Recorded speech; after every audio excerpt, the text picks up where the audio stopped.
posted, probably close to a week or last weekend. Still packing.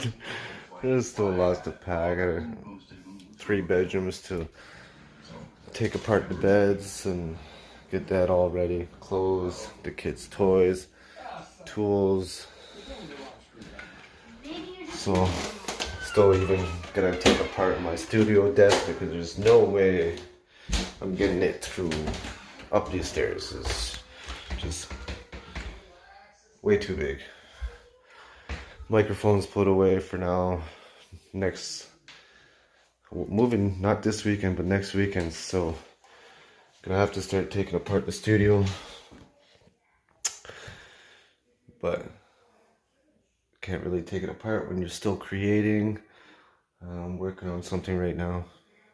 It's real simple, but yeah, not sure what this video is going to be about yet, but you guys will know by the title. So yeah, but like, yeah, I'm still packing. My acoustic panels and stuff are there, but I'm gonna be making different ones in the new place. The kids' toys. Yeah. So lots to do. But I still want to try to release some videos. I want to stay on top of this. But a free way you guys can show the support is hitting that like button, comment on the videos. That really helps. Tell me what kind of videos you guys would like to see. Or if you got any suggestions how I can improve. Obviously right now I'm just using my phone to record everything. So that might be one of the next steps, is to get something better just to do these videos. But yeah. How's it going, everyone? Wasn't quite sure where I was gonna go with this video, but I decided to give you guys the main reason why I love using Cubase. Such underrated DAW, in my opinion, because everything if you go on YouTube, everybody's using Ableton or Logic. I haven't tried Logic. Is one of the ones I haven't tried because I run PC. I'm a PC guy.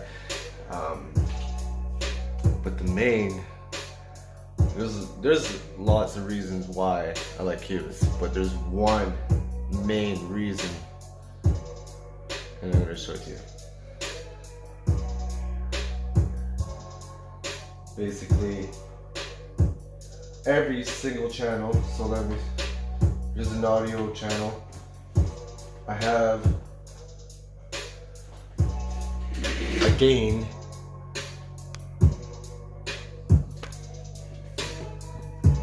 pre-gain on every single channel. I have a pre-EQ on every single channel, and obviously EQ. Every single type of channel, an audio, instrument, MIDI, a group channel, everything has a pre-gain. I don't have to go reach for a plugin to do my gain staging. I can do my gain staging as I'm either making the production or while I'm mixing. At any given time I can start doing my gain staging or doing some pre-EQ, like some high pass filter or some low pass. I don't normally do, other than the low cuts or high cuts or low pass or high pass, whichever way makes sense to you guys. Excuse me. That's the only thing that I do on this EQ. If I'm gonna do some subtracted EQ or some additive EQ, I would actually use like a different EQ, either a built-in EQ, like the studio EQ from Cubase, which is the one I normally use. So that is the main reason, like, cause even I have a channel strip on every single type of so your EQ, you got your compression, your gate, your tools, which is I think filters, I believe. I don't normally use these, envelope shaper, sorry. Saturation, limiting, every single type of channel, because that's an audio event. This is my drum groove agent. Same thing, has a channel strip, has the pre and all that. This is my sampler. Same thing. Sorry, you guys can't even see that. Same thing. And then also this is a instrument channel, a MIDI channel, whatever.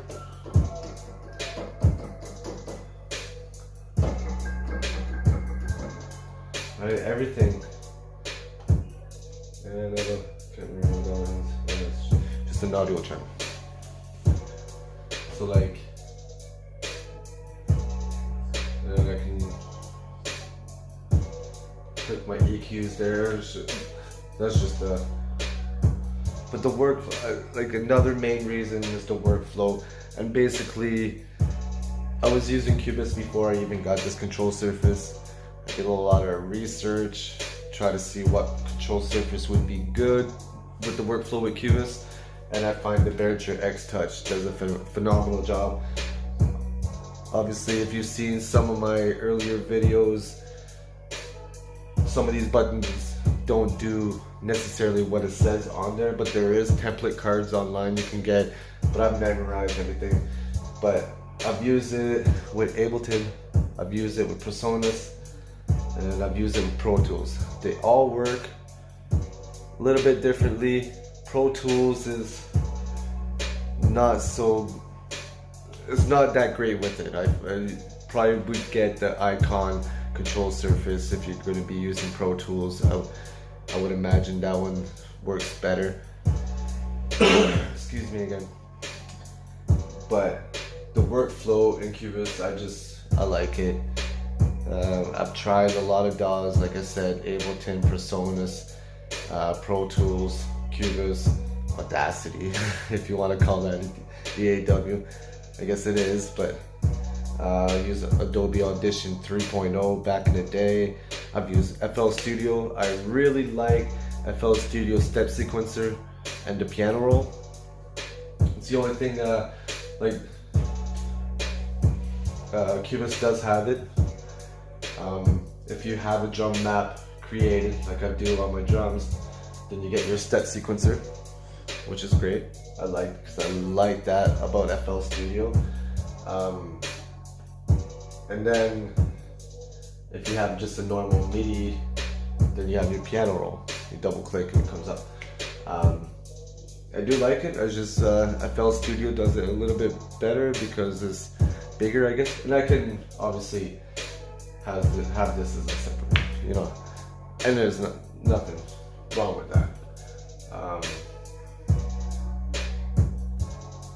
Depending what DAW you're using, if you switch, it takes a little bit of time to get used to. That's why it's good to stick to the DAW that you know. I've used FL Studio way back when I first started trying to make music years ago. Then I quit, and then when I bought an audio interface again, was a Steinberg UR22 Mark II or 24 Mark II? No, 22 Mark II. And it came with Cubase AI, so I upgraded to Elements, and then now I upgraded to Elements 10.5. But I really want to get Pro, just because Pro does offer a lot of things that I don't have. But I mean, with everything that I do have with Elements, I don't know if, you know what I mean, is it worth the $700 upgrade? Probably. But Elements works great. Like I get 64 MIDI channels, 48 audio channels, stuff like that. So you're limited in a way. But if you're using more than that many channels, this time, day and age, are you doing something right or are you doing something wrong? Because back in the day, you had 24 tracks, so you had to make do until they got more and more. But even like right now, all my drums are in one. But when I come to the mixing stage, I would break it down. I would separate my kicks, separate my snares, separate my hi-hats, then run them to a group channel by themselves, like kick mix, snare mix, hi-hat mix, because I like to put my kicks and snare in mono. Hi-hats, I like to put them in stereo. Then I would group all three of those to another group, a drum mix group, because then I like to run my drum mix into a parallel compressor. And as well, like sometimes I would run the whole drum mix into a reverb and just call it like a drum room. It does add a little bit of character. You gotta really be gentle with the mix of it, the blend. Just add a slight. But then like also the reason why I separate the drums is because I want to have reverb on the snare, or if I only want it on the snare, then I run my snare mix into a reverb and the drum mix into a parallel compression. So all the drums are going to the parallel compressor, but only the snare goes to the reverb. I know, like, if you watch some of my videos, when I'm arranging and everything, you'll see me, I don't explain it, unfortunately, but you'll see me duplicate my drums and then deleting the separate it, and then run a whole bunch of group channels. It just makes it easier for mixing in the end, and especially if I want to add automation, which I don't really do. I do automation on like a EQ at the beginning of the song, just to add a dramatic effect building up to the drop. So yeah, I guess this video is kind of long, but yeah, the main reason is because I can do my gain staging and my pre-EQ on every channel without even grabbing a plugin. That's pretty much one of the biggest reasons why I love Cubase. And the workflow is just so fast, I find, for myself, but that's because I know this DAW decently well. So I hope you guys enjoyed the video.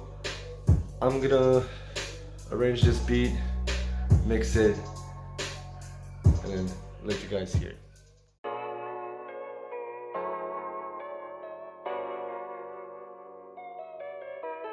Street Logic Production.